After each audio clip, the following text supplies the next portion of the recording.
I used to think women just didn't really notice me. Not in some dramatic movie way where you stand alone in the rain listening to sad music. I mean the modern version of invisible. The kind where you're not rejected. You're just not on the radar. You walk into a room and somehow other guys immediately pull attention without even trying. Meanwhile, you're standing there thinking, what exactly do they have that I don't? And that question will seriously mess with your head after a while.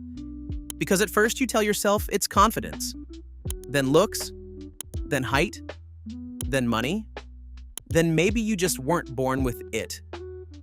That's where I was for a long time. And the weirdest part? The harder I tried to be liked, the more invisible I became.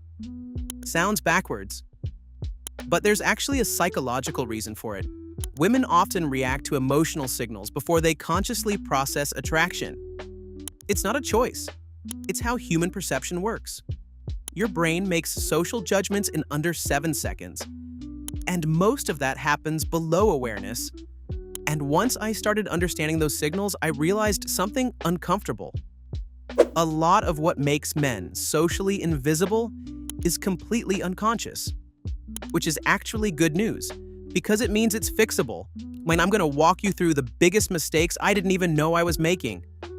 The psychological shifts that changed how people reacted to me, and one point later that honestly explained more about modern male loneliness than I expected it to. 1. Trying too hard to be liked. One thing I didn't realize when I was younger is how obvious approval seeking actually is. You think you're hiding it. You're not. It leaks through everything, your timing, your posture, your voice. Even your humor changes. Suddenly you're laughing at things that aren't funny just to keep the temperature comfortable. You stop expressing yourself naturally and start managing reactions. And the more carefully you try not to get rejected, the less emotionally noticeable you become. Psychologists call this self-monitoring overload. Your brain becomes so focused on controlling how you're perceived that your personality starts feeling edited in real time. Like you're broadcasting yourself with a 2-second delay. Women feel that immediately. Not because they're mind readers, because humans are ridiculously good at sensing emotional tension. And honestly, this next part was brutal for me to realize. I genuinely thought I was being confident, when in reality I was just mentally panicking with better posture. 2. Living inside your own head. Most invisible guys aren't actually unattractive. They're distracted. Internally distracted. I used to walk into conversations already monitoring myself like a malfunctioning FBI agent. How do I sound? Was that awkward? Why did I blink like that? Meanwhile, the other guy is just there, present. And presence is becoming weirdly rare now, especially after years of TikTok brain, dating apps, constant comparison. There's research showing that social anxiety massively increases self-focused attention. Your brain turns inward so hard that you stop emotionally connecting outward. It's like talking to someone through glass. They can see you, but they can't reach you. And here's what made this worse. I actually thought being hyper-aware of myself was a good thing. Like I was being socially intelligent. Turns out monitoring yourself and being present are almost opposites. You can't do both at the same time. 3. Looking like you're asking for permission to exist. This one hurt my ego, because nobody tells you that insecurity often looks physical before it sounds verbal. You move faster, you smile too quickly, your eye contact breaks too early. I used to sit down at a table like I was asking the chair for permission. Meanwhile, socially magnetic people usually move slower. Not alpha, just comfortable.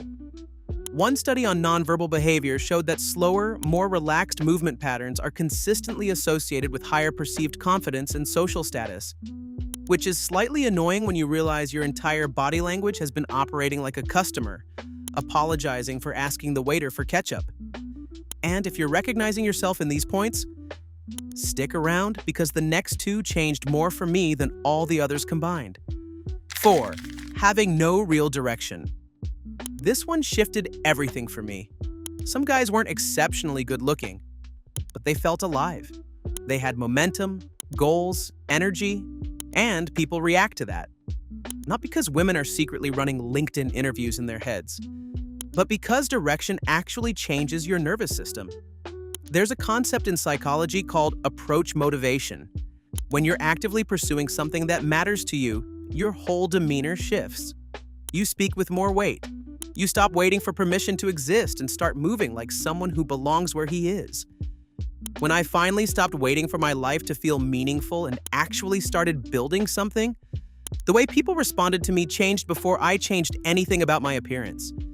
I hadn't gotten taller. I hadn't gotten richer. I just started moving like I had somewhere to be. Because stagnation has an emotional smell. Everybody can feel it. But the next point was probably the hardest one for me to accept, because it explained why so many guys slowly become invisible online and in real life at the exact same time. 5.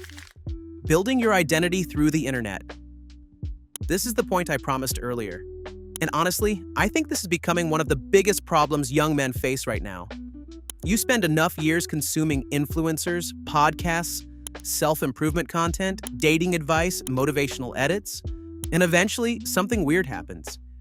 You stop building yourself from real experience and start assembling yourself from internet fragments. You become a collection of consumed personalities, and people can feel that, especially women. Not consciously maybe, but emotionally. Because real confidence comes from lived experience, from things that actually happened to you, not things you watched someone else go through on a screen. And I genuinely think a lot of modern loneliness comes from this exact problem. People are spending more time curating themselves than actually becoming someone, and you can't curate your way into emotional presence. 6. Being terrified of discomfort.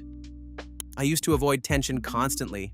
Silence, panic, disagreement, smooth it over immediately.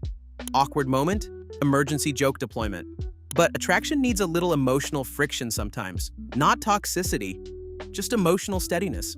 The ability to hold eye contact, pause naturally, and disagree calmly. That's what psychologists call distress tolerance. The capacity to stay present when your nervous system is screaming at you to run. Most men never build that skill because modern life trains you to escape discomfort instantly. And then suddenly you're face to face with a real woman, and your nervous system reacts like you're defusing a bomb in public. The irony? The discomfort you're running from is the exact thing that would make you visible. And here's the biggest twist in all of this. The men who obsess most about being noticed are often too focused on themselves to truly notice anyone else.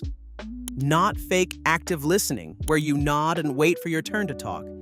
I mean actual presence, curiosity, calmness. The kind where you're not performing interest and you actually are interested. People remember how they feel around you. And once I stopped entering interactions thinking, do they like me? And started paying attention to, am I actually connecting with this person? Everything changed. Not overnight, not magically, but enough that I finally understood something I wish somebody had explained way earlier. Women usually notice the men who already feel connected to life before they walk into the room. Not someone who's trying, not someone who's performing, someone who's there.